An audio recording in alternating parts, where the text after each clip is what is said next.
जय शिवराय मित्रांनो, येत्या 48 तासामध्ये वातावरण हे सक्रिय होत आहे। म्हणजे 17 तारखेला सांगली सारख्या, सोलापूर सारख्या आणि कर्नाटक सारख्या ठिकाणी ढगांचा समूह जमावा लागेल आणि तिथे पाऊस स्थानिक वातावरणाचा असेल। मात्र 18 तारखेला शनिवारी राज्यातल्या सोलापूर, बीड, लातूर भागामध्ये मोजक्या ठिकाणी, पण इथे पुणे, सांगली, सातारा, कोल्हापूर तसेच अनेक भागांमध्ये, हुबळी वगैरे भागांमध्ये पाऊस हा सुरुवात करतोय।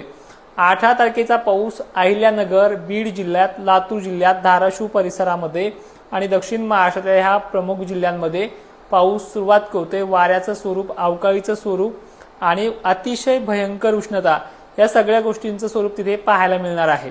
त्यानंतर 19 तारीख जी आहे ती महाराष्ट्रातल्या उत्तरेकडील भागाकडे सरकते।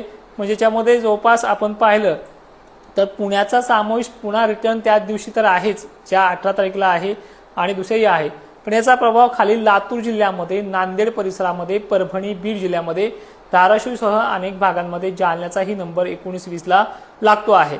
तर या कालावधीमध्ये या जिल्ह्यांमध्ये परत वादळी वातावरण, स्थानिक वातावरणासारखा पाऊस होणार आहे।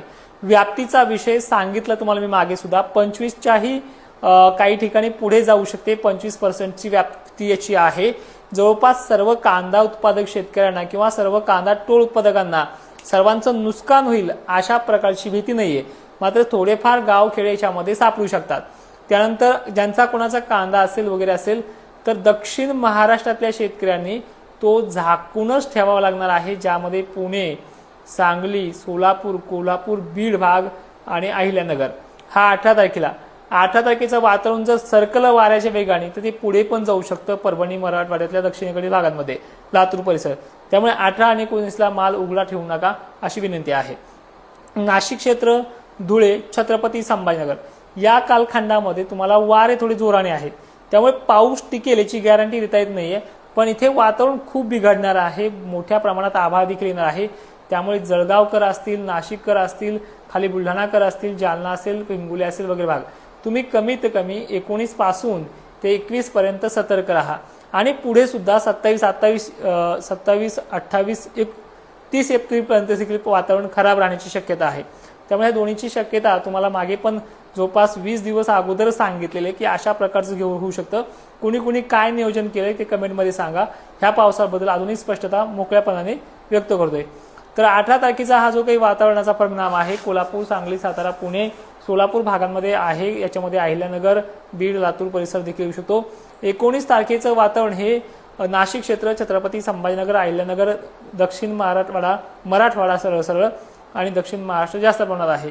विदर्भासाठी सांगायचं झालं तर अकोला, अमरावतीपर्यंत वाऱ्याची मजल ही थोडी उशिरा जाईल, पण जाईल। मोठी तारीख जर पुण्यासारख्या ठिकाणी वादळी, काही ठिकाणी मुसळधार, अलर्ट या गोष्टी असणार आहेत। यामध्ये 20 तारीख सुद्धा दक्षिण महाराष्ट्र, पश्चिम महाराष्ट्रातील जास्त आहे। मराठवाड्याचाही फटका 20 तारखेला जास्त बसू शकतो। आता पावसाचं जे स्वरूप आहे हे लक्षात घ्या मित्रांनो, अतिशय भयंकर उष्णता, उष्णतेमुळे असं होणार, उष्णतेमुळे तसं होणार। तुम्ही ती उष्णताही पाहिली, आतापर्यंत काय भयानक उष्णता तुम्हाला जाणवते आहे। पण या पलीकडे जाऊन सांगतो, याच्यामध्ये विजांचा धोका आणि गारपिटीचा धोका हा जास्त राहण्याची भीती आहे। त्यामुळे ह्या गोष्टीकडे कसं हाताळायचं हे लक्षात घ्या।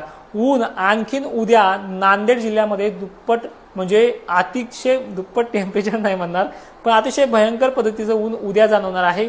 1 ते 2 अंश सेल्सिअसनी पारा पुन्हा तीव्र होणार आहे, ज्यामध्ये मराठवाड्याचा, पश्चिम महाराष्ट्राचा आणि विदर्भाच्या जवळपास सर्व जिल्ह्यांचा यामध्ये आकडा वाढतो आहे। पण उद्या नांदेडचं वातावरण हे आणखीन बळकट होईल। 42च्या पुढेही पारा जाण्याची शक्यता आहे आणि या उष्णतेमुळे गारपीट आणि वादळी विजा अशा प्रकार या काळामध्ये घडू शकतात, जे कालावधी तुम्हाला पावसाचा सांगितलेला आहे।